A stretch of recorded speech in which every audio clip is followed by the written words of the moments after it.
Today is day 11 as we look at our 33 days to morning glory.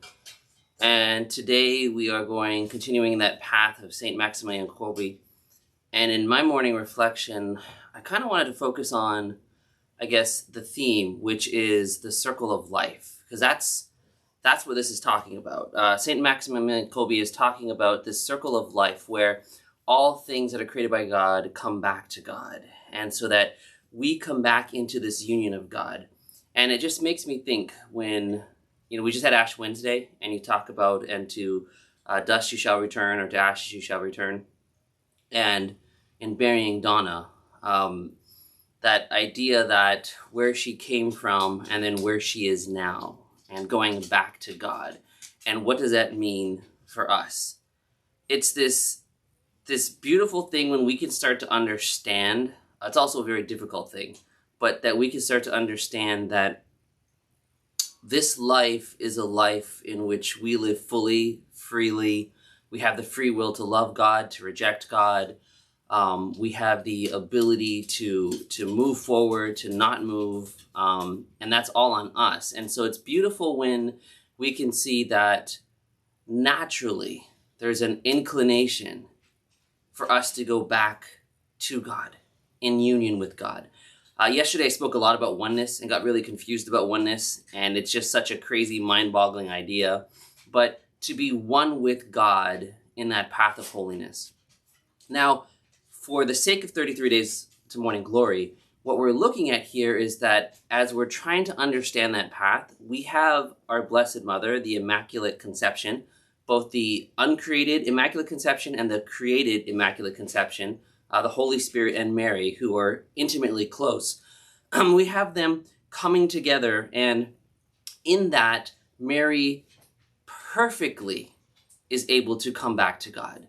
In fact, when we look at her Assumption, as we're going to celebrate that feast when it comes up, the assumption is that Mary comes back to God full, body and soul, that she's not separated because she's not tainted by original sin. And because she was immaculately conceived, because that's how she was prepared so that she could be that tabernacle for Christ coming into the world, she then was brought in fully back into heaven. And because she does it so perfectly in that sense, and that she's human, she's not divine, but she perfectly can do it as a human, she helps us along that path as well. That she's there interceding for us. She's there to guide us, to be with us, to be a role model. And so we look at all the role models. We look at Donna as a role model, for example, and leading us on the path of holiness. And Donna leads our eyes to Mary. That's where I find comfort in this whole circle of life, is that Donna leads us to Mary that leads us to Christ.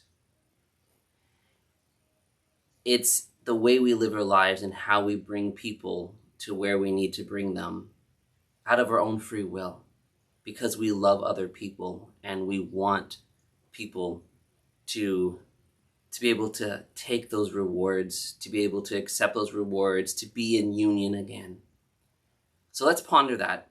Let's ponder in our morning reflection what this period of mourning really means in us coming into oneness. Because where I'm trying to find my identity, I find the hardest thing right now is that the world seems like it has gone back to normal ahead of me. And Donna was a rock for me, and now she's gone. She's a person I would look for counsel. She's a person I would lean to. My dad was a rock for me. He passed away of cancer 2015. And so Donna became this other rock for me. And in finding my identity and finding how I get back to God in the brokenness of my oneness, that's where I'm kind of hoping to go with this. I'm not looking for a miracle cure. I'm looking for the strength and the courage to accept where I am, to be where I am, to focus my eyes on Christ, to look at the cross as transformation, and to ask Mary and Donna to help me in that transformation. So we'll leave it there for now. But let's ponder our mourning and ponder our 33 days to morning glory. Take care and God bless.